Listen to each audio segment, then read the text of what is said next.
What's up mga Lodi? This is Daddy Borns Motovlog ng Daddy Borns Lights and Sound. So for today's videos ay may buyer na ang ating W box.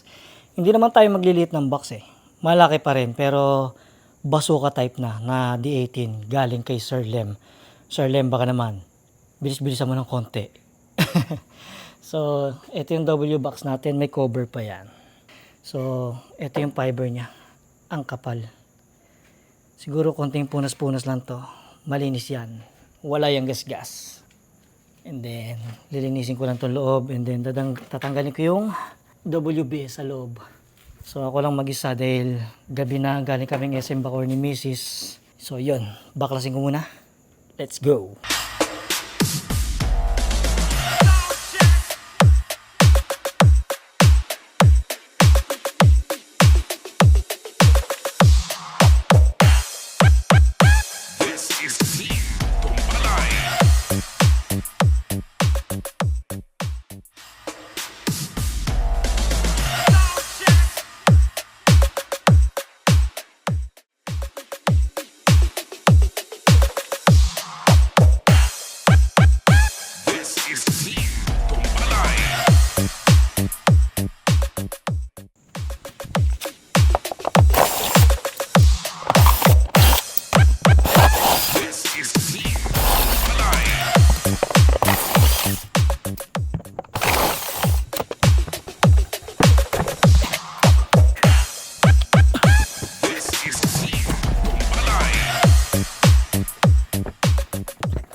So yun, wala nang box ang ating WBS 18.2 na 3,500 watts ng Joson. Paris yan. So lilipat ko muna siya ulit dito sa box. Tulog na muna siya. Sir Lem, Diyos ko naman, kahit second hand lang, tapos presyong brand new.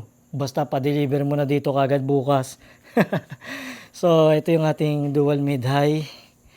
Ang kaparis niyan is yung ating tie box. Yung tie box available pa rin. May laman. And then dual mid-high natin, available din to. Pati laman, pati box. Plano ko mag Joson Art 15 na powered speaker. Terno ng D18 natin na naka-load sa bazooka box. So yun, maraming salamat kay Sir Mike. Isipin mo, small world. Pinost ko sa marketplace yung W box and then siya ang nakabili. And then nagulat siya, tumawag ako, nabosesa niya ako. Sabi niya, parang kilala ko yung boses mo ah. Parang ikaw si Daddy. Tapos naipaisip siya. Hanggang sa nawalaan niya si Daddy Born. Followers ko siya since motovlog pa lang ako. Ngayon nasa Lights and Sounds na ako. Followers ko pa rin siya. Yan ang mga solid. Yung mga turkeys na gawa natin. Oh. Pambahay setup. Akala mo pang pro na. Joke. So yun, available ah. Yung PLX 15 hindi available yan. Pinang-monitor speaker ko yan. Tie box na loaded ng Tusonra 1000 watts, dual magnet, and then Joson Thunder 15 na 1000 watts din. Magkaibang laman sila. Kung gusto nyong hindi kasama laman, pwede rin, box lang na D15. CL audio ang design yan. And then itong ating dual mid-high, available din to. Live PA 15500 watts, 4 na piraso. And then yung crown, tig 600 watts yan. 600 watts na driver unit. May issue lang dito, medyo malambot yung plywood pero goods pa yan. Siguro balat lang yan kasi hindi naman tuklap eh.